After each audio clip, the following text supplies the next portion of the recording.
Hi, I'm Tim with the Fiesta Movement, and this is Mission Control. This car has been at the center of our interactive display as we've traveled around the United States for the last year, and now you've got one. So let's get down to business and talk about how to get in, get it set up, make it work, and tear it down. First step, getting in. If you've got a key fob and the buttons don't work or the proximity-based sensors don't work, just go ahead and squeeze the two buttons near the keychain, and you'll find that the panel pops off. You have access to a key inside. You can use this in the driver's side door. And when you're in the vehicle, if you needed this key, chances are good your battery has died. So just take a look inside the bin stored in the back seat for your booster pack. That'll get you started. There are also jumper cables in there as well. Now let's get to unpacking the vehicle. First and foremost, take the bin from the back seat. I'm going to go ahead and just set that bin to the side. We're going to need everything in there in a little bit. Next, just lift underneath that Ford emblem. When the battery's charged up, that'll undo for you. We've got all of our computers stored in the back here. We've used t-shirts to keep them from scuffing, and we've got foam to keep them from smacking into each other and cracking. So we're going to want to go ahead and pull these out and set them aside, because we'll be using all of these soon too. We've got to empty out the trunk. So now you can see we've taken all four of the computers and the foam out of the trunk. The first step in setting up the vehicle is going to be to plug in the heavy gauge extension cord found in the bin. Take the female end of your extension cord and plug it into the outlet located just to the left of the exhaust. Now that that's plugged in and we've got power, go ahead and turn on the uninterruptible power supply, which is located in your trunk.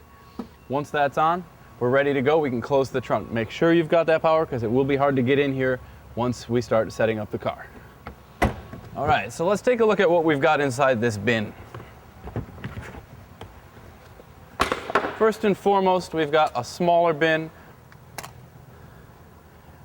You'll find a couple of tools: a screwdriver, a wrench, a hammer, a microfiber cloth, which is great for cleaning the computer screens, a backup software for the computers, and you'll also find these bolts and wing nuts. These will come in very handy for setting up. In the event that those go missing, you will be very happy to see those. And we've also got some zip ties, so you can use these to secure cables. There may be a few other odds and ends in your case, but those are the important components. Let's see what else we've got in the bin here. You've got a jump starting kit here, and you've also got a set of jumper cables and a tool with felt on it and a handle. This tool is used for disassembling the unit when we're done. Make sure you've got that in the kit. And a variety of keyboards neatly stacked with foam in between them so that they won't become damaged. Make sure you empty out the bin before you start extracting the keyboards, because if there's pressure, these keys might pop off. All right, now it's time to unpack the arms which hold the computers on the display car. They're stored in the back, and each of them is wrapped in its own blanket. I'll unwrap these, and we'll take a look at what each looks like and where they go on the vehicle. Now, the first arm here has a thumb screw on the back of it. We're going to go ahead and detach that. This arm goes onto the front quarter panel of the vehicle on either side of the hood. I'll go ahead and just line the plate up with the socket, and I'll take this thumb screw and just go ahead and fasten that. Want to make sure it's tight and snug, because the computers are pretty heavy. We don't want them to jiggle too much.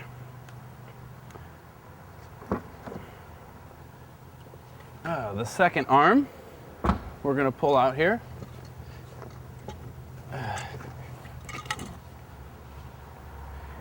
has a pin through it. The second arm has a pin through it. That means it goes on the back panels. You can put it either on the driver's side or passenger side toward the rear. Just line the plate up with the socket, put that in, and then you'll want to just finagle the pole here. Make sure you can get that pin through both the pole and the connecting mount. And now this is ready to go. We can mount a computer on there. The third pole we're pulling out here is goes in the middle of the car. You'll see it's just plain lines. There are no additional brackets on this one. So it just goes right in the middle, and I'm going to go ahead and mount this just under the front door handle. Same principle applies here. I'm just lining this plate up, sliding it in. Once it's in place, I'm going to apply a little pressure away from the vehicle and turn the bolt with the rubber stop on it, extending it and creating some tension between the side of the vehicle and the mounting bar.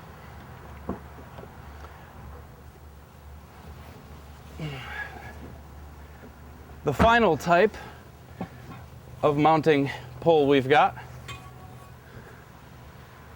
looks like this. It's got a fin on the back, and each car does have one of these. This mounts on the rear of the vehicle, on the hatch. So let's take a look at how this goes on. Now we're ready to go ahead and mount the final bracket.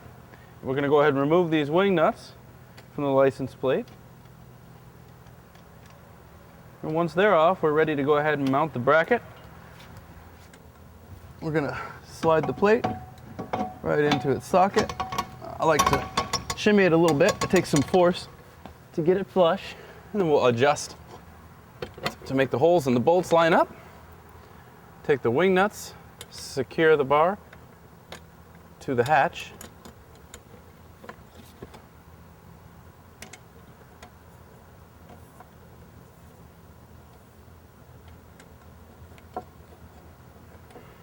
And now it's time to go ahead and connect our power.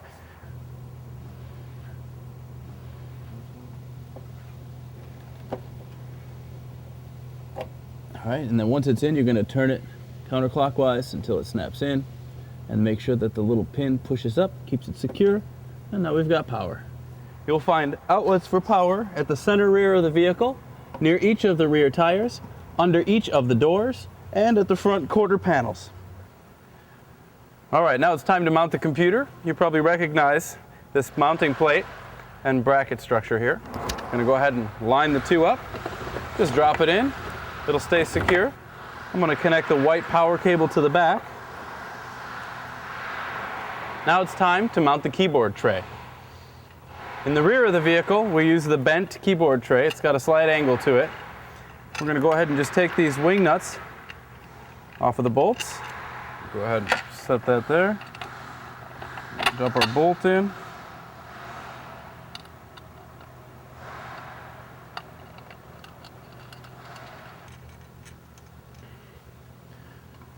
And we'll set the mouse on the platform and run the other cable behind.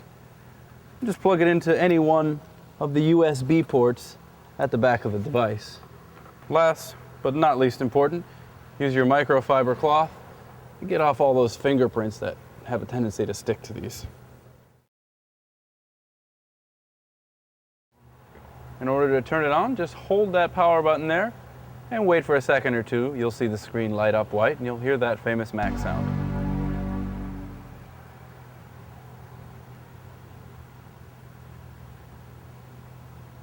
First thing you want to do is just go ahead and click on this kiosk button, and it should automatically log you in. The computer will attempt to connect to your wireless network and load our home site. If it doesn't, move your cursor to the top right, and to the left of the clock, you'll see a speaker and a small symbol for wireless. Just click that one time, and the airport will scan and look for wireless networks in your area. Here we've got a wireless network. We're going to click on that. It will connect to the network, at which point you can try to bring through the website again by clicking in the top left under File and New Window. That'll just try to reload the page once you've connected to your wireless network. The Facebook button allows consumers to update their Facebook status and let their friends know they've seen the new Fiesta in person. The 2011 Ford Fiesta link will allow consumers to read about the car, price one, and check out all the options available. And the Fiesta Movement option, all the way on the left, allows users to check out the social media involved with the Fiesta Movement.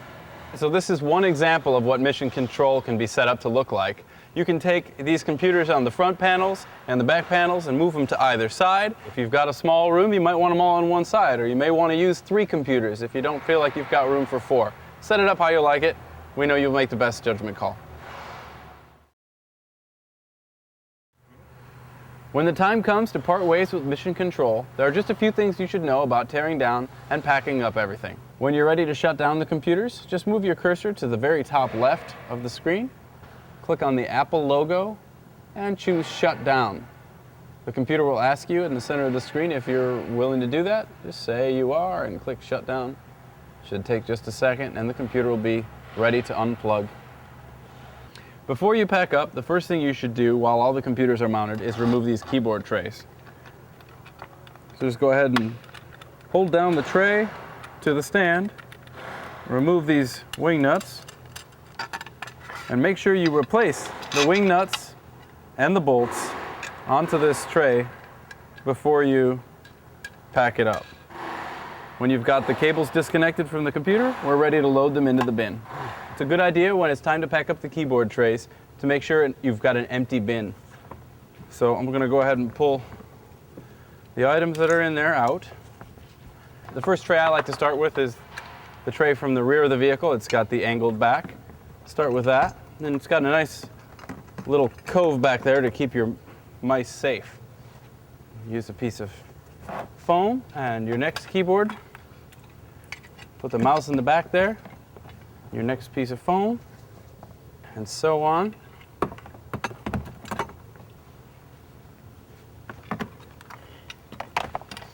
Your next piece of foam.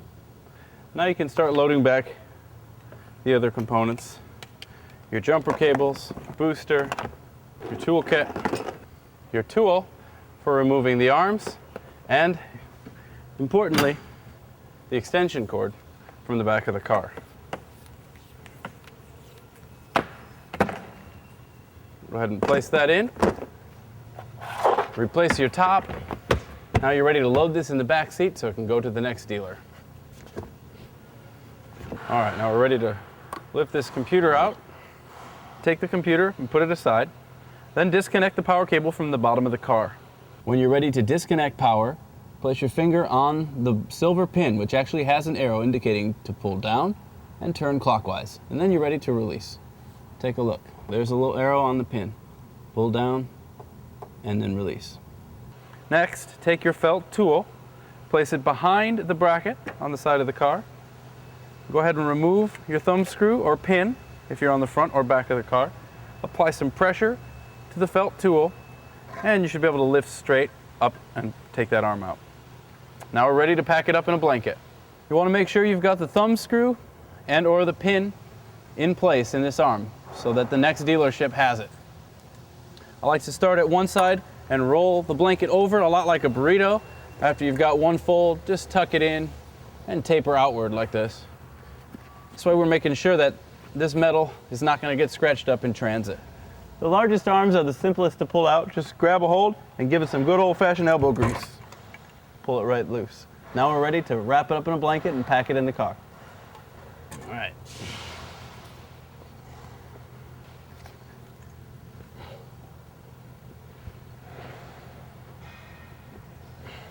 Now I'm going to loosen up these wing nuts and remove them. Make sure I've got my power disconnected here. And I'm just going to give a good firm pull away from the vehicle after loosening from the bolts there. Just give a good firm pull like that. Now we're ready to wrap this up and put it in the car, but not before we replace these wing nuts. Put them right back here for the next dealer.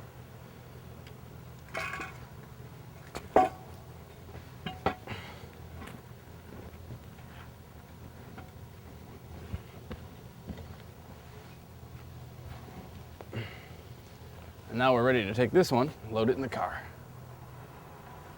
We'll go ahead and release this pin, pull it out. We'll take our familiar felt tool, line it up just behind this mounting bracket, apply a little pressure, should easily be able to lift out the arm.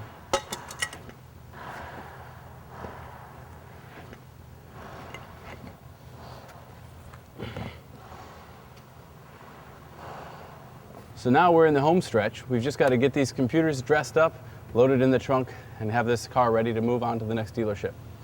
First things first, use these Fiesta Movement t-shirts, place them around the computers to keep the glass from getting scuffed in shipping.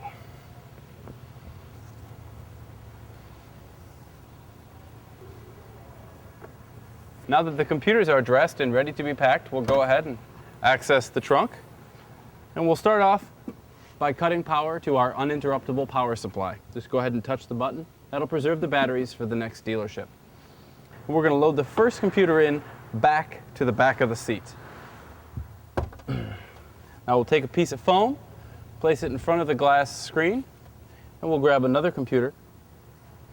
And we'll stagger. We're going to put the back to this other computer, but we're sliding it just to the right so that the two bases are side by side. Now we'll grab another piece of foam, cover that screen. Now we're going to go ahead and load this one the same way, back to the back.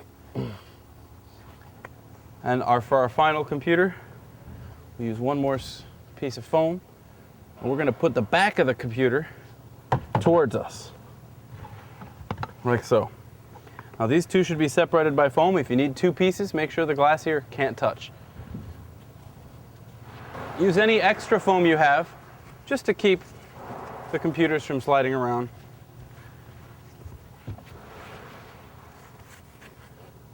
Now we're ready to seal it up. So that's it. You've packed up Mission Control. I hope it was a great success for you. I'm Tim with the Fiesta Movement, and I'll see you next time.